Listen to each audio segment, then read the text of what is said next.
अरे भाग्यवान, मेरे जूते कहाँ रखे हैं? मुझे बाहर जाने में देर हो रही है। तभी मालती कमरे में आती है। ये रहे आपके जूते, मैं इन्हें साफ करने के लिए ले गई थी। अरे वाह, तुम कितनी समझदार हो, मेरे बिना कुछ कहे ही सारे काम कर देती हो। तभी मालती झिझकते हुए रमेश से कहती है, सुनिए जी, आपसे एक बात कहूँ, बुरा तो नहीं मानेंगे ना? अरे नहीं नहीं, बेफिक्र होकर कहो। शादी से पहले मैं अपने मायके में नौकरी करती थी। मैं चाहती हूँ कि अब मैं फिर से नौकरी करना शुरू कर दूँ। वैसे भी सारा दिन घर में बोर हो जाती हूँ। देखो मालती, तुम्हारे नौकरी करने से मुझे कोई ऐतराज नहीं है, लेकिन तुम्हें एक बात बता दूं, हमारे खानदान में आज तक कभी किसी औरत ने नौकरी नहीं की। फिर भी एक बार तुम माँ से पूछ कर देखो, अगर वो तुम्हें नौकरी करने की इजाजत दे देती है तो अच्छी बात है। रमेश वहाँ से चला जाता है। फिर उसी शाम मालती अपनी सास के पैर दबा रही होती है। तभी उसकी सास मालती से कहती है, अरे क्या बात है बहू, आज तो ठीक तरह से मेरे पैर नहीं दबा रही, किसी ख्याल में खोई पड़ी है क्या? मैं भी तो जानूं आखिर बात क्या है। दरअसल वो माँ जी। अरे हाँ हाँ बोलो, इतना सोच क्यों रही हो? माँ जी, अगर आप बुरा न माने तो मैं नौकरी करना चाहती हूँ। घर के काम करने के बाद मेरे पास काफी वक्त बच जाता है। मालती की ये बात सुनकर उसकी सास गुस्से में कहती है, अरे बहू, तेरी तबीयत तो ठीक है ना? आज ये कैसी बहकी बातें कर रही है? भला हमारे खानदान में आज तक कभी किसी औरत ने नौकरी की है जो तू नौकरी करने की बात कर रही है, हैं? अरे बहू, तू क्या रिश्तेदारी में हमारी नाक कटाना चाहती है? जितना जल्दी हो सके अपने दिमाग से नौकरी का भूत उतार दे, और अब जा, जल्दी से रसोई में जा, खाना बनाने का वक्त हो रहा है। मालती मन मार कर खाना पकाने के लिए रसोई घर में चली जाती है। अगले दिन, नमस्ते माँ जी, कैसी हैं आप? अरे आओ आओ दिवाकर बेटा, बैठो, मैं तुम्हारे लिए चाय मंगाती हूँ। बहू, जरा एक कप चाय तो लेती आना। फिर दिवाकर एक फाइल खोलकर मालती की सास के सामने रख देता है। ये देखिए माँ जी, ये है पिछले महीने का हिसाब, और ये रहे मुनाफे के रुपए। एक बार हिसाब देख लीजिए और इन कागजों पर अपने दस्तखत कर दीजिए। अरे दिवाकर बेटा, मैंने भला आज तक कभी तेरा हिसाब देखा है जो अब देखूंगी? ला बता, कहाँ दस्तखत करूं? तभी मालती चाय लेकर वहाँ आ जाती है और अपनी सास को बिना कागजातों को पढ़े इस तरह लापरवाही से दस्तखत करते हुए देखकर हैरान रह जाती है।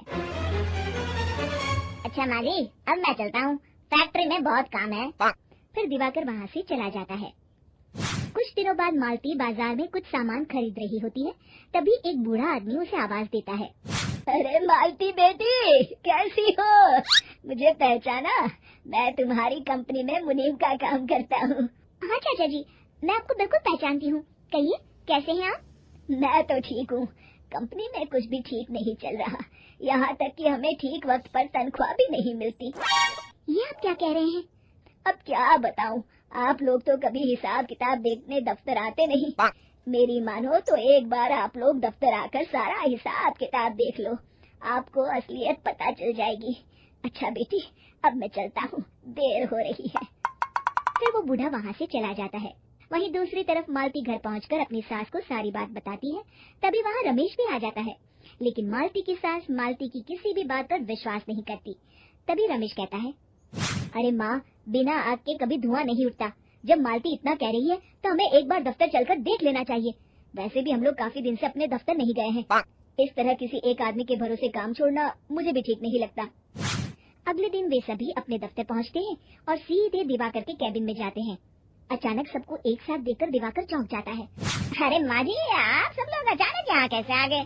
अगर कुछ काम था तो मुझे एक फोन कर दिया होता, मैं आपके घर आ जाता। तभी मालती की सास कहती है, अरे दिवाकर बेटा, आज मैं हिसाब देखने दफ्तर आई हूँ, जरा मुझे पिछले 6 महीनों का हिसाब दिखाना तो बेटा। दिवाकर घबराते हुए हिसाब की फाइल मालती की सास को देता है।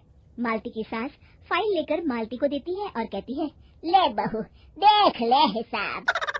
मालती फाइल को बड़े गौर से देखती है और अगले ही पल उसे सारी गड़बड़ी समझ में आ जाती है। वो अपनी सास से कहती है, माँ जी, मुनीम चाचा बिल्कुल सही कह रहे थे।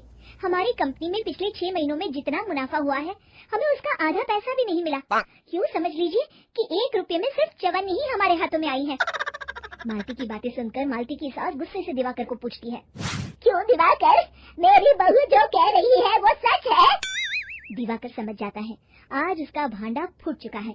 वो गिड़गिड़ाते हुए कहता है, मुझे माफ कर दीजिए माँ जी, मैं पैसों के लालच में अंधा हो गया था। अरे वाह दिवाकर, तू तो 1 नंबर का चोर निकला। इतने दिनों से मैं तुझ पर आंख बंद करके भरोसा करती रही और तू मुझे ही चुना लगाता रहा। अभी के अभी निकल यहाँ से और दोबारा अपनी शक्ल मत दिखाना। दिवाकर वहाँ से भाग जाता है।